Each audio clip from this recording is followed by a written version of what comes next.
Bismillahirrahmanirrahim. Jangan lupa subscribe ya. Saya mau tanya Ustadz, apakah kita berdosa bila kita tidak mentaati keinginan suami? Karena keinginan suami itu dia ingin berpoligami.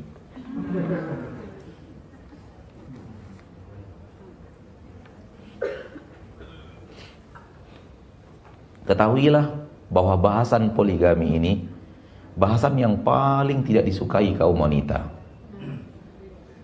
Namun harus disampaikan. Karena kebenaran tidak boleh ditutup-tutupi karena ketidaksukaan sekelompok manusia. Maka kebenaran harus disampaikan. Peraturan harus jelas, boleh, tidak boleh, sah, tidak sah, putih, hitam harus jelas. Namanya peraturan adalah peraturan. Peraturan tidak boleh abu-abu dan peraturan tidak boleh mengikuti keinginan sekelompok orang. Berpoligami dibolehkan oleh Allah dan ayatnya jelas dan tegas. Fankihu ma taba lakum minan nisa'i mathna wa thulatha wa ruba' fa in khiftum alla ta'dilu fawahidah. Nikahilah wanita-wanita baik 2, 3, 4 fa in khiftum alla ta'dilu, kalau kalian takut tak sanggup berlaku adil antara wanita itu, fawahidah, maka cukupkanlah menikahi satu orang. Maka poligami hukumnya, hukum dasarnya sah di dalam agama kita, benar-benar ada di dalam agama kita. Dan lebih daripada semua itu, Rasul kita berpoligami. Rasul adalah suri tauladan. Ustadz, poligami itu saya merasa berat.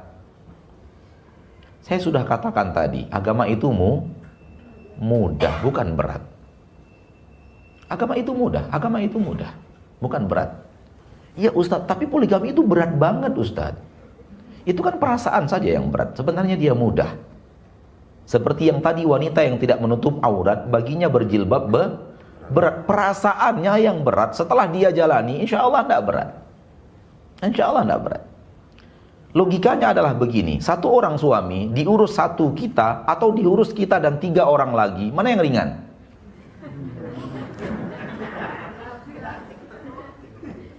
Itu logikanya sudah itu. Satu orang lelaki diurus berdua wanita lebih ringan dibanding diurus satu orang. Yang berat perasaan tadi sebenarnya. Agama itu ringan. Kenapa tidak ringan? Satu orang 4 orang yang ngurus, kan ringan pekerjaannya. Satu meja diangkat 1 orang, diangkat 4 orang, mana yang lebih ringan? Nah, itu sebenarnya logikanya seperti itu. Namun perasaan saja yang menggoda. Bagaimana kalau kita akhirnya apa tadi? Tidak setuju. Berdosakah kita tidak mau? Oh, tidak mau. Katakan kepada suami bahwa saya tidak bisa menghalangimu. Namun kalau kamu tahu perasaanku, aku sungguh sangat tak rela. Sudah, cakep ucapan itu saja. Terserah suami mengambil keputusan di kemudian hari dia mau lanjutkan atau tidak lanjutkan. Saya masih belum bisa terima. Karena mungkin iman saya terlalu lemah. Saya tidak menolak hukum poligami. Saya yakin itu benar. Hanya saja perasaan saya yang belum bisa saya atur. Dan kondisi saya sekarang ini, kalau Anda ingin berpoligami, kalau pangeranku ingin berpoligami sekarang ini, saya masih belum bisa rasanya. Sampaikan itu kepadanya. Namun kalau antum kalau lagi kesebel ngomongnya apa sih? Kamu gitu ya. Kalau kamu mau juga gitu. Ya bagaimana lagi? Allah sudah mengizinkan. Saya tidak boleh melarang.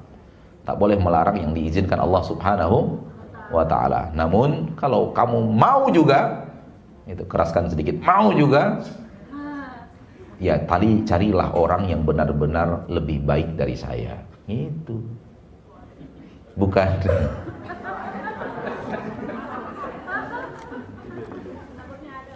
takutnya ada. Takutnya ada dan banyak gitu ya. Astagfirullahaladzim. Ya, menghalangi, tak boleh, itu enggak, tak benar dalam agama kita. Tak benar dalam agama kita. Ya. Tapi kalau kita sampaikan kepadanya perasaan kita, saya belum siap, saya belum tapi semua kembali kepadamu dan keputusanmu, itu lain lagi ceritanya. Tapi kalau kita enggak, kalau kamu lakukan itu, saya ke pengadilan agama. Nah, itu jangan. Kata saya kepada istri saya, coba dulu, baru tahu itu enak apa enggak gitu. Tapi sampai sekarang dia belum mau coba.